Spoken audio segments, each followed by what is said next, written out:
friends, welcome to English Study Point. Friends, today here in this video lecture, I am going to discuss with you about introduction of Indian literature in English translation. So friends, सबसे पहले जो है हम translation की definition के बारे में जानेंगे। ट्रांसलेशन क्या है? एक तरीके का वर्जन है। वर्जन का मतलब है कि ट्रांसलेशन क्या है? किसी भी ओरिजिनल टेक्स्ट की रिवाइज्ड फॉर्म है या फिर अकाउंट है, यानी डिस्क्रिप्शन है, जिसके थ्रू जो है हम जो है अपने आप को दूसरे कल्चर से फैमिलियराइज करवा पाते हैं या फिर दूसरे कल्चर के बारे में जान पाते हैं। और ट्रांसलेशन का जो प्रोसेस है ये किसकी वजह से जो है पॉसिबल हो पाया है? सो ट्रांसलेटर या फिर एथनोग्राफर की वजह से जो है हम अपने आप को जो है दूसरे कल्चर से फैमिलियराइज करवा सकते हैं। So translation is a version or account of another culture familiarized for us through the agency of a translator और ethnographer. Then translation एक तरीके का प्रोसेस है जिसके थ्रू हम क्या करते हैं, जब भी हम जो है दूसरे कल्चरल टेक्स्ट को पढ़ा करते हैं तो हम जो है हम अपनी अंडरस्टैंडिंग के बेसिस पे जो है उसे इंटरप्रेट करते हैं। एंड जब भी हम उन्हें इंटरप्रेट करते हैं तो हम जो है उनमें से मीनिंग्स फॉर्म करते हैं। एंड वो मीनिंग्स जो है वो हमारी अंडरस्टैंडिंग लेवल के बेसिस पे जो है हम जो है मीनिंग्स फॉर्म करने की कोशिश करते हैं। एंड वो मीनिंग्स जो है टेंटेटिव होते हैं या फिर प्रीकैरियस होते हैं। टेंटेटिव यानी कि फिक्स मीनिंग्स नहीं होते हैं, क्योंकि हमें नहीं पता होता कि वो पर्टिकुलर टाइप का कल्चरल टेक्स्ट जो है वही मीनिंग जो है बताने की कोशिश कर रहा है जो कि हम सोच रहे हैं। सो इस सेंस में जो है ये टेंटेटिव होते हैं और प्रीकैरियस भी होते हैं, यानी जो हमने जो है उस कल्चरल टेक्स्ट को यानी उस टाइप के कल्चरल टेक्स्ट को पढ़कर जो है मीनिंग्स फॉर्म करने की कोशिश की है, तो हम जो है श्योर नहीं होते कि वो जो कल्चरल टेक्स्ट है वो वही मीनिंग कन्वे करने की कोशिश कर रहा है या नहीं। So translation is a process we tentatively and precariously arrive at meanings of one cultural context and reinscribe. जब भी हम जो है हम अपनी अंडरस्टैंडिंग लेवल के बेसिस पर जो है जब भी हम मीनिंग्स जो है फॉर्म करने की कोशिश करते हैं, देन हम जो है उन्हें री इंस्क्राइब करते हैं। री इंस्क्राइब का मतलब है कि हम जो है उन्हें फिर से लिखने की कोशिश करते हैं देम इनएडिक्वेटली यानी इनएप्रोप्रिएट तरीके से, क्योंकि वो मीनिंग्स जो होते हैं वो हमारी अंडरस्टैंडिंग लेवल के बेसिस पर जो है हम मीनिंग फॉर्म करते हैं, तो वो इनएप्रोप्रिएट भी हो सकते हैं क्योंकि हमें नहीं पता होता कि वो पर्टिकुलर टेक्स्ट का जो मीनिंग है वो हमारी अंडरस्टैंडिंग के अकॉर्डिंग है या नहीं है। So translation is a process we tentatively and precariously arrive at meanings of one cultural context and reinscribe them inadequately in another. Then process involves issues of representation. अब बात आती है कि ट्रांसलेशन के प्रोसेस में जो है क्या क्या इश्यूज जो है देखने को मिलते हैं। सबसे पहले रिप्रेजेंटेशन का इशू देखने को मिलता है। इसके थ्रू हम क्या कर पाते हैं, हम जो है ओरिजिनल टेक्स्ट को जो है उसी की रिवाइज फॉर्म में जो है रिप्रेजेंट करने की कोशिश करते हैं।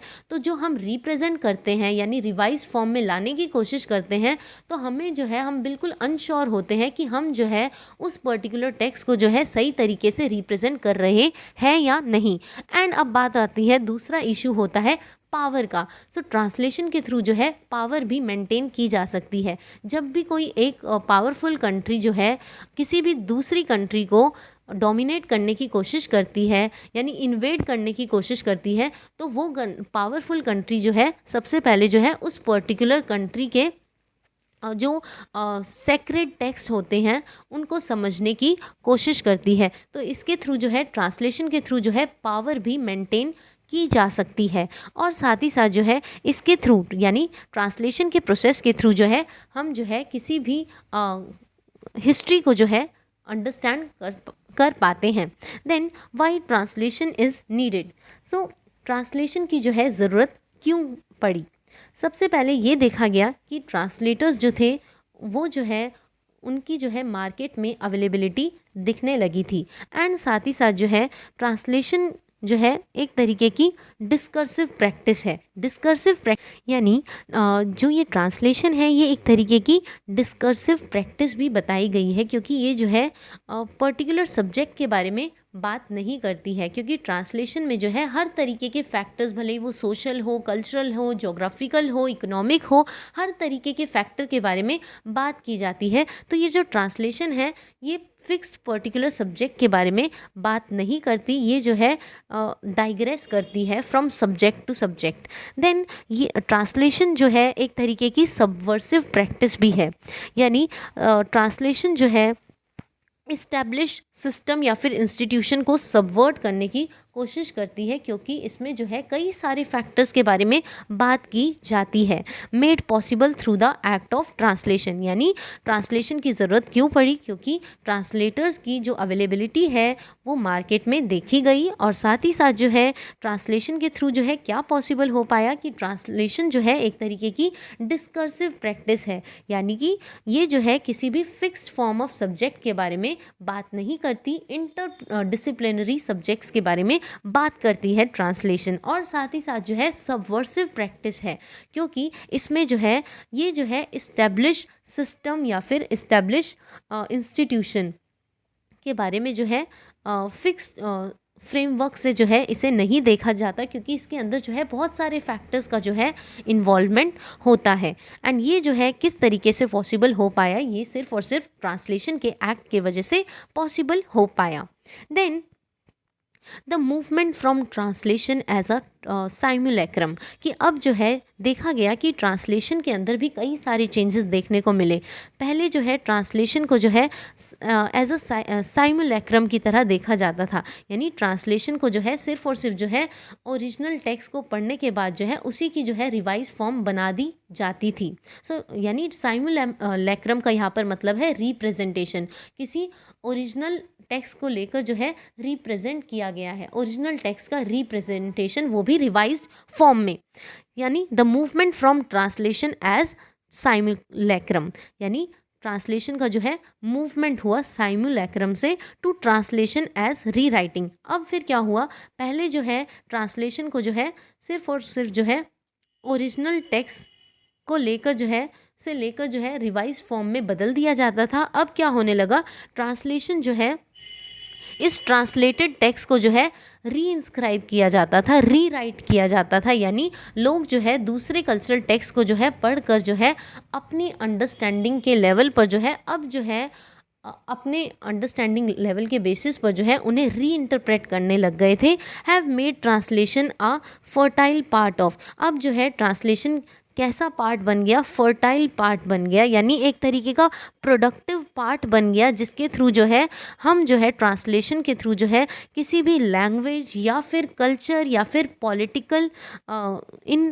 तीनों ही एस्पेक्ट के बारे में जो है डिस्कस कर सकते हैं। ट्रांसलेशन के थ्रू ये चीज़ जो है पॉसिबल हो पाई।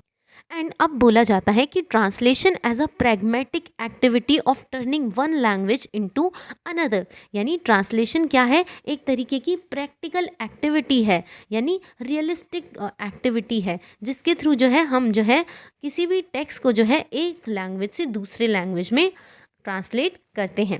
Then translation perceived as a crucial site of intercultural understanding, yes translation के थ्रू हम क्या कर सकते हैं, हम जो है किसी भी दूसरे कल्चर को जो है अंडरस्टैंड कर सकते हैं, हम जो है अपने अंडरस्टैंडिंग लेवल के बेसिस पे जो है उस पर्टिकुलर कल्चर के बारे में जो है को परसीव कर सकते हैं। अ discourse with social and political underpinnings, और साथ ही साथ जो है ट्रांसलेशन एक तरीके का डिस्कोर्स है, यानी ट्रांसलेशन के थ्रू जो है हम जो है डिस्कशन कर पाते हैं सोशल और साथ ही साथ पॉलिटिकल अंडरपिनिंग्स के बारे में। Then theoreticians see it as something more than a humanistic tool, यानी थियोरिटिशियंस जो है वो ट्रांसलेशन को जो है किस तरीके से परसीव करते हैं, वो बोलते हैं कि ट्रांसलेशन जो है ह्यूमनिस्टिक टूल से भी बढ़कर है। यानी पहले जो है ट्रांसलेशन को बताया गया कि ट्रांसलेशन जो है एक तरीके का ह्यूमनिस्टिक टूल है, जिसके थ्रू जो है हम जो है दूसरे कल्चर के एक्सपीरियंसेस, उनके इमोशंस को, उनकी बातों को जो है हम अंडरस्टैंड कर पाते हैं। तो इस सेंस में जो है इसे ह्यूमनिस्टिक टूल बताया गया। बट जो रिसेंट टाइम्स के थियोरिटिशियंस हैं उन्होंने कहा कि ये जो ट्रांसलेशन है ये ह्यूमनिस्टिक टूल से भी बढ़कर है, क्योंकि ये जो है अलग अलग कल्चर की लिटरेचर को जो है एक साथ जो है लेकर आता है कॉमन प्लेटफॉर्म पर। Then translation serve as a metaphor. Translation क्या है?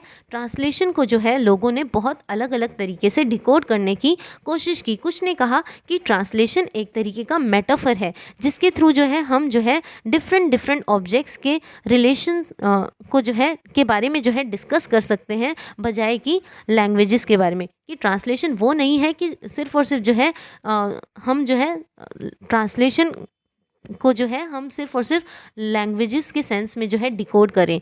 ट्रांसलेशन जो है, कुछ लोगों ने ऐसा भी बोला कि ट्रांसलेशन एक तरीके का मेटाफर है जिसके थ्रू जो है हम जो है डिफरेंट डिफरेंट ऑब्जेक्ट्स के बीच में जो रिलेशनशिप्स हैं उनको भी हम जो है ट्रांसलेशन के थ्रू डिस्कस कर सकते थे। Then postcolonial writings of the Eric Cheyfitz कि बताया जाता है कि जो पोस्ट कॉलोनियल राइटिंग्स थी, जैसे कि तेजस्विनी निरंजना, एरिक शेफिट्स की, उन्होंने क्या यानी उन्होंने जो है ट्रांसलेशन को किस तरीके से जो है परसीव करने की कोशिश की। उन्होंने बताया कि उन्होंने जो है ट्रांसलेशन को मेटाफर की तरह यूज़ किया एंड बताया कि ट्रांसलेशन जो है हमें हेल्प करती है इनइक्वालिटीज़ और साथ ही साथ जो है कॉलोनियल रिलेशनशिप को अंडरस्टैंड करने में। यानी डिफरेंट डिफरेंट लोगों के हिसाब से जो है ट्रांसलेशन का मतलब जो है अलग था। यानी पोस्ट कॉलोनियल राइटर्स जो थे, जिनका नाम था तेजस्विनी निरंजना और साथ ही साथ एरिक शेविट्स, इन्होंने जो है ट्रांसलेशन को कहा कि ट्रांसलेशन एक तरीके का मेटाफर है जिसके थ्रू जो है हम जो है इनइक्वालिटीज़ और साथ ही साथ जो है कॉलोनियल रिलेशनशिप्स को जो है अंडरस्टैंड कर पाते थे। Range of meanings considered under the rubric of translation, यानी लोगों के हिसाब से जो है ट्रांसलेशन का मतलब बहुत अलग था। यानी अलग अलग लोगों के हिसाब से जो है ट्रांसलेशन का मतलब बहुत अलग था। एंड अब बात करते हैं कि होमी के भाभा और साथ ही साथ सलमान रश्दी जो है ट्रांसलेशन को जो है किस तरीके से आर्टिकुलेट करते हैं।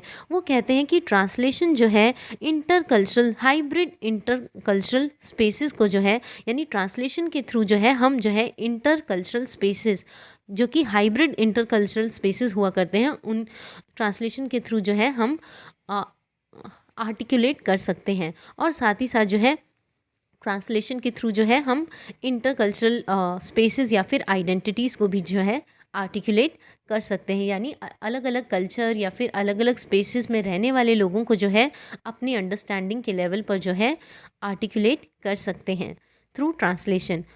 होमी के भाभा और सलमान रश्दी के अकॉर्डिंग जो है ट्रांसलेशन का मतलब ये था कि to seek to articulate hybrid intercultural spaces and identities through translation. कि इसके थ्रू हम क्या कर सकते हैं, हम जो है ट्रांसलेशन के थ्रू आर्टिकुलेट कर सकते हैं हाइब्रिड इंटरकल्चरल स्पेसेस और साथ ही साथ डिफरेंट तरीके की हेट्रोजेनिक आइडेंटिटीज़ को।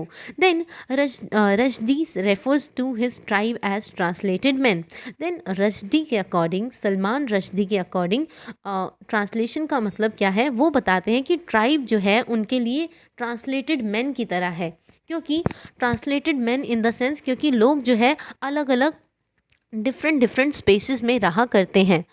इस सेंस में कहा गया कि ट्राइब एज ट्रांसलेटेड मैन, यानी ट्राइब्स जो है अलग अलग जगहों पर जो है फैली हुई है, इसी सेंस में जो है वो ट्रांसलेटेड मैन है।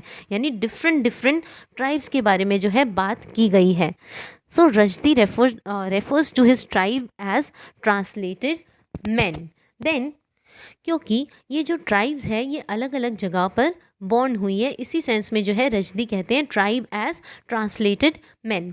देन प्रोडक्शन ऑफ ट्रांसलेशन, यानी अब जो है ट्रांसलेशन का जो है प्रोडक्शन किस किस फैक्टर को, यानी किस किस कॉम्बिनेशन को जो है मिलाकर जो है ट्रांसलेशन का प्रोडक्शन होता है। तो ट्रांसलेशन का जो प्रोडक्शन होता है वो academic, cultural, social, historical, economic, material, इन सभी के कॉम्बिनेशन से जो है ट्रांसलेटेड टेक्स्ट का जो है प्रोडक्शन होता है। प्रोडक्शन ऑफ ट्रांसलेशन में इन्वॉल्व होते हैं combination of academic, cultural, socio historical, economic, material context that produce text in translation. Then in mid 1980s and especially 1990s activities of translation come to acquire central stage। कि बताया जाता है 1980 से लेकर 1990s तक जो है ट्रांसलेशन जो है लाइमलाइट में I. India has gone through vibrant phase of translation into English today. कि बताया जाता है कि इंडिया जो है बहुत सारे ट्रांसलेशन के फेजेस से होकर गुजरी है.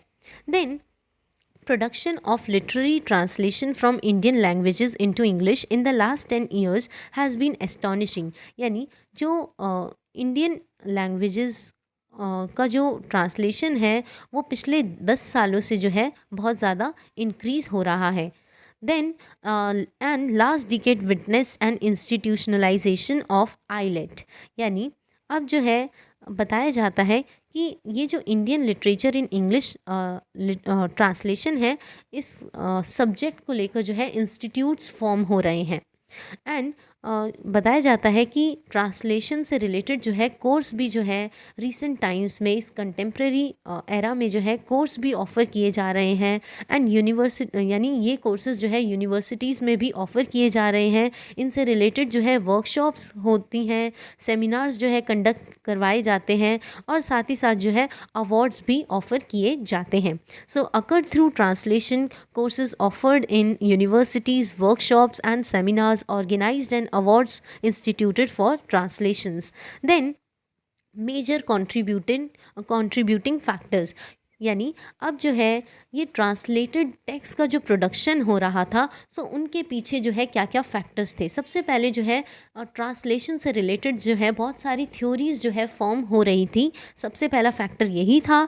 देन जो है ट्रांसलेटेड टेक्स्ट का जो है ग्लॉसी प्रोडक्शन हो रहा था, यानी अट्रैक्टिव प्रोडक्शंस जो है ट्रांसलेटेड टेक्स्ट का जो है होता जा रहा था मैसिव अमाउंट में. Then coverage translations get in book promoting journals. कि बताया जाता है कवरेज ट्रांसलेशंस का मतलब होता है वो ट्रांसलेशंस जिसमें जो है इम्पॉर्टेंट इवेंट्स को जो है कवर किया जाता है. तो coverage translations get in book promoting journals, यानी ये जो कवरेज ट्रांसलेशंस हुआ करती थी ये जो है इन्हें जो है जर्नल्स में भी प्रमोट करवाया जाता था. तो ये तीनों ही बहुत ज़्यादा मेजर फैक्टर्स हैं जिनकी वजह से जो है ट्रांसलेशन का जो है प्रोडक्शन हो रहा था.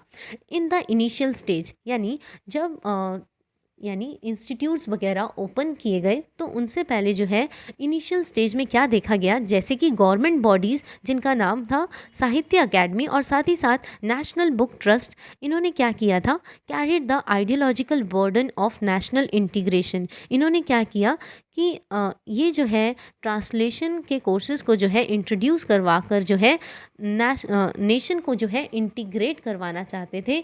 डिफरेंट कल्चर्स के बारे में, डिफरेंट रीजन्स के बारे में जो है जानना चाहती थी. तो इसीलिए जो है इन गवर्नमेंट बॉडीज़ जैसे कि साहित्य अकेडमी और नेशनल बुक ट्रस्ट ने जो है ज़्यादा बर्डन दिया इस चीज़ पर कि ट्रांसलेशन को जो है नेशन के साथ इंटीग्रेट करवा दिया जाए, ताकि जो है लोगों को जो है डिफरेंट कल्चर के बारे में जो है अंडरस्टैंडिंग हो. एंड